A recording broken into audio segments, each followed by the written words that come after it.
I thank the gentleman, and now we'll go to Mr. Gray. Thank you, Mr. Chairman and members of the committee. My name is Rob Gray, and I was asked to testify today on the theory of competing currencies and the practical challenges that make such a theory difficult or impossible to implement. For nearly 5 years now, I've successfully directed the American Open Currency Standard, the standard for private voluntary silver, copper, and gold currencies that compete against each other, not against the U.S. dollar. Allow me to clarify, we do not consider AOCS-approved medallions produced and traded in our private barter marketplace competition at all to the U.S. Federal Reserve note, because fair competition, as one would find in the free market, assumes the existence of a level playing field, existence of a standard set of rules. Those players who wish to compete honestly do so by simply relying on the merit of the value that they bring to the market. Well, no fair challenge can be made between honest men and thieves. And let me be clear, when I say thieves, I refer directly to the current private central bank and the men in government who allow it to exist. Brings us to a critical point. According to your employee handbook, Article 1, Section 8 says that Congress shall have the power to coin money, regulate the value thereof. And I would argue that since 1913, Congress has failed to do the job with which it has been tasked. In the free market, since our inception, the open currency standard has enjoyed nearly 5 years of growth and success, and our mission of issuing a means that allows valuable exchanges among men who produce. In the next 5 years, we expect to expand our offerings and to increase our ability to keep up with the demand for our private currency. We are doing the job today that Congress would not. But back to theory. The use of community currencies here in the U.S. became popular back in the early 1930s. You see, at the time, the theory was that a group of the world's most powerful men were intentionally and systematically removing currency from circulation, creating artificial scarcity of money across the country. Small cities and towns felt it worse than anyone, but life did go on. Then, during the greatest economic depression the country had ever seen, individuals across the country developed their own mediums of exchange. They still needed things like food, clothing, daily essentials. They still needed to live, and they didn't have time to sit around and wait for the government to fix the problem. And so, according to historical records, thousands of community currencies were created, circulated, and traded in places where the scarcity of dollars was interfering with humans' desire to live. Individuals took it upon themselves back then to secure the means for their own survival and potential prosperity. More recently, community currencies have sprung up across Europe as the euro and other national currencies become increasingly unavailable and undependable. Today, communities all across the Eurozone trade their own money instead of the euro. Community currencies today are not simply a good idea in theory. Right now, alternative and complementary currencies circulate widely across the country, right now in many different forms. Ithaca, New York has Ithaca hours that are loosely based on the value of time. Berkshire, Massachusetts uses a fiat-backed fiat system. And many more communities circulate gold, silver, copper, AOCS-approved barter tokens as a medium of exchange.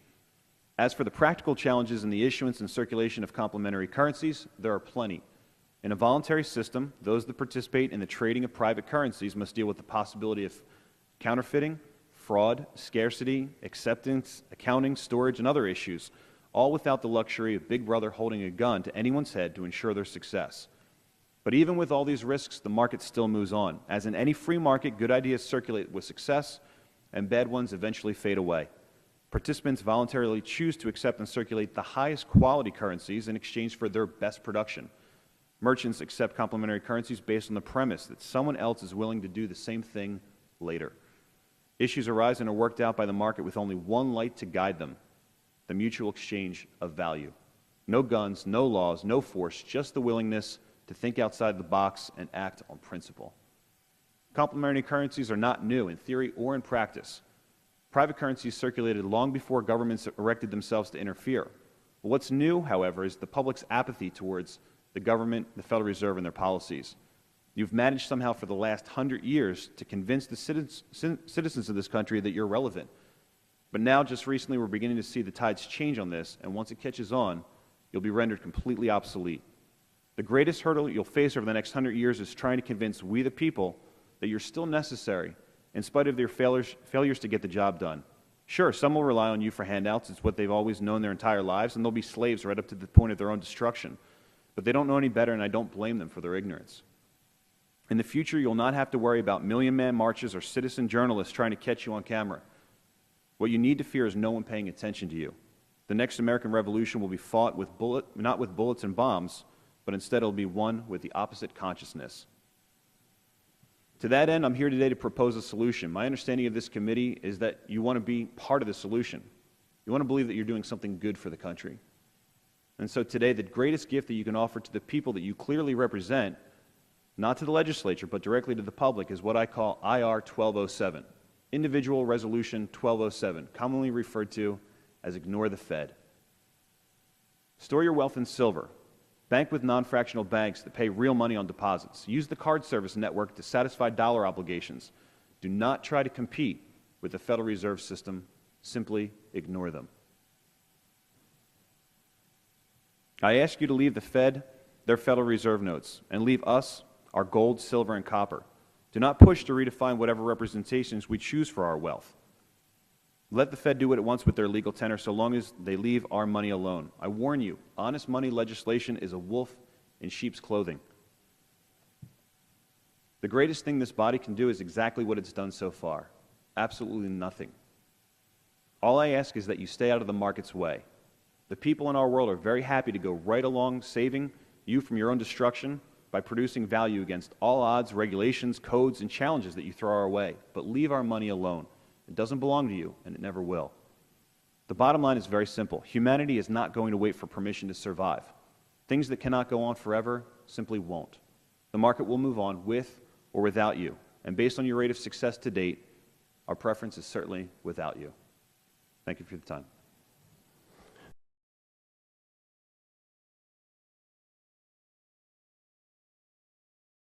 And so in 2008, when I made the decision to start my own currency and go physical with it, that was relying on physical minted coins as the medium of exchange, I did it because it was very real and it was very honest. You can hold the coin, you can point to it, you can look at it, you can test it, you can know exactly that this is a real legitimate coin.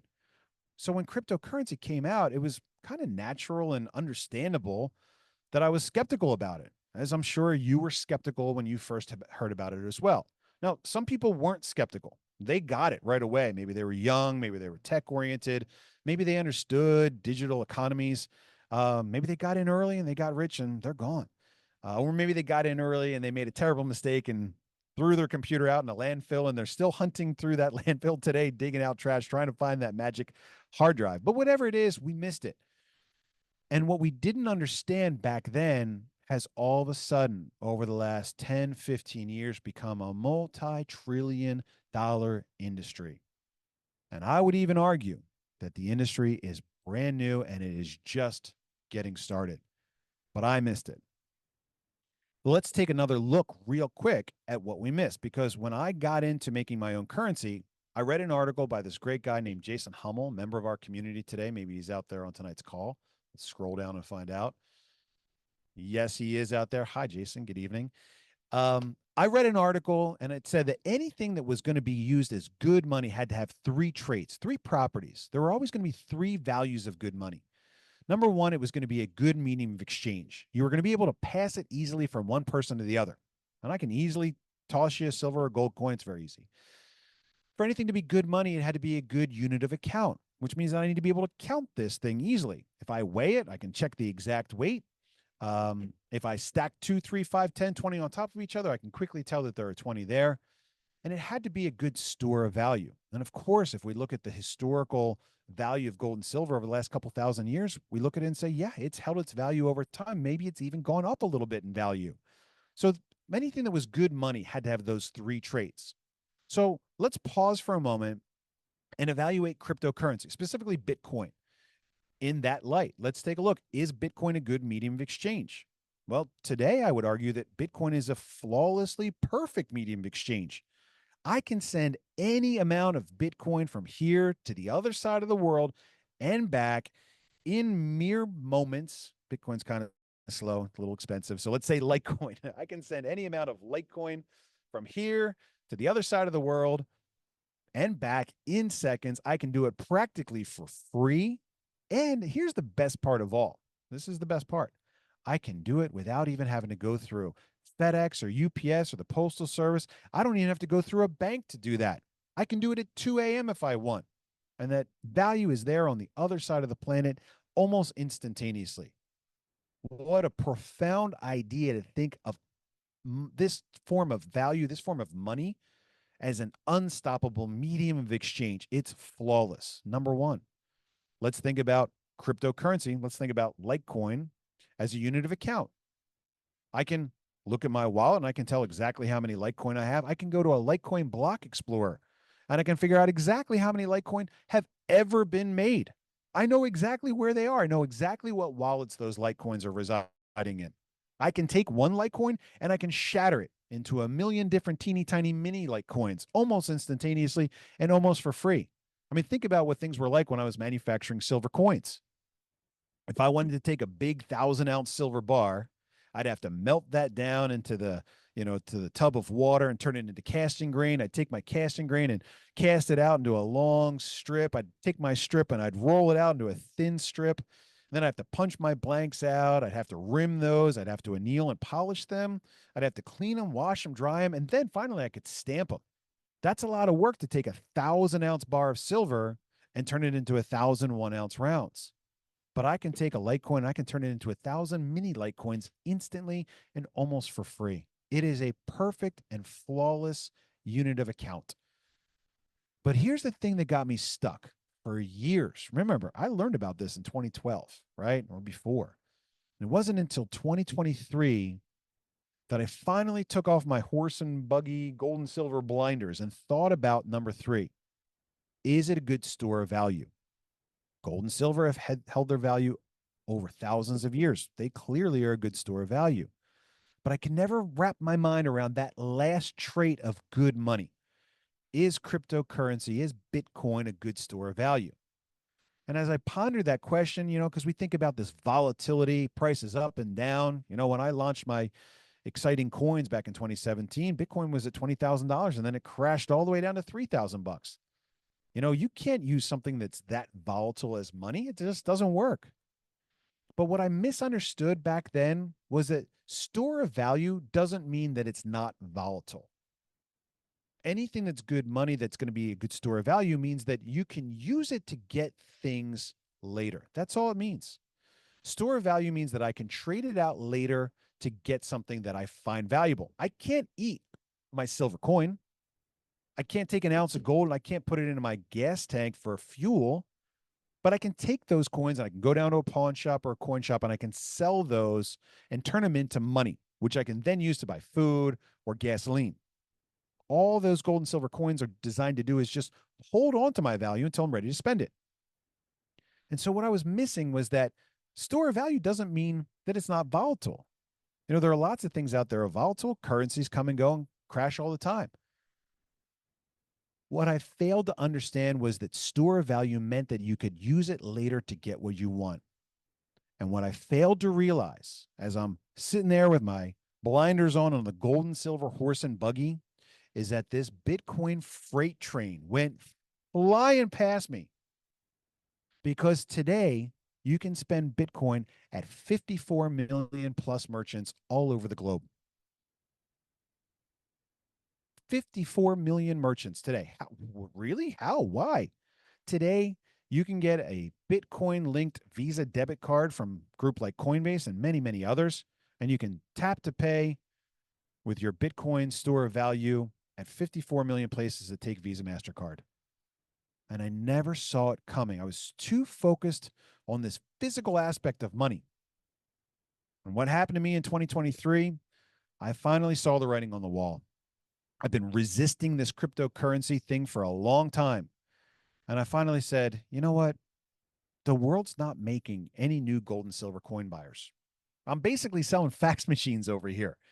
Kids today, they don't care about gold and silver coins. My daughter's not going to go out and buy a safe to stock up all the gold and silver coins she's never going to buy. The only gold and silver coins she'll get are the ones she inherits from me when I'm dead.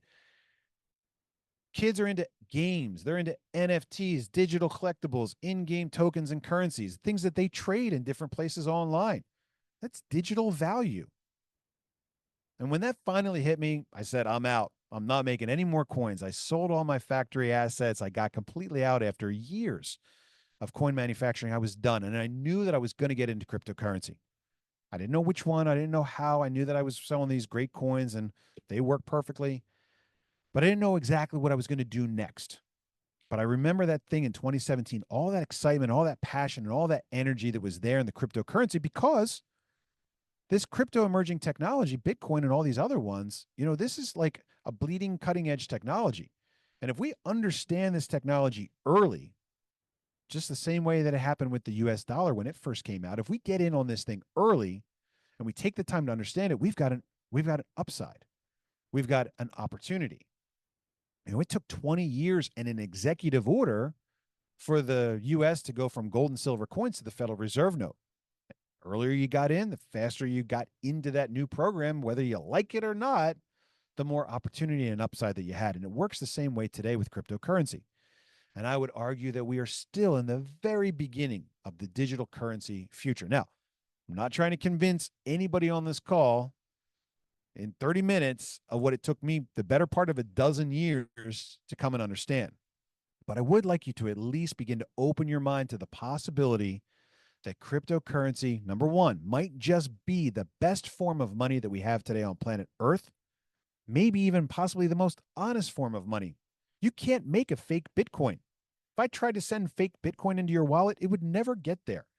But if I put a silver coin down in front of you, you'd have a real hard time without metallurgical testing equipment convincing me that that was absolutely real. Cryptocurrency might just be the best form of money that we've ever seen. It's the most honest, it's the most transparent, and it gives the control of that money back to us, the people, in our hands where it has always belonged. And it took me a long time to see that. And so when I got out of my coin manufacturing in 2023 and I said, I'm getting into crypto, I didn't know what I was going to do, but I knew I was going to do something great.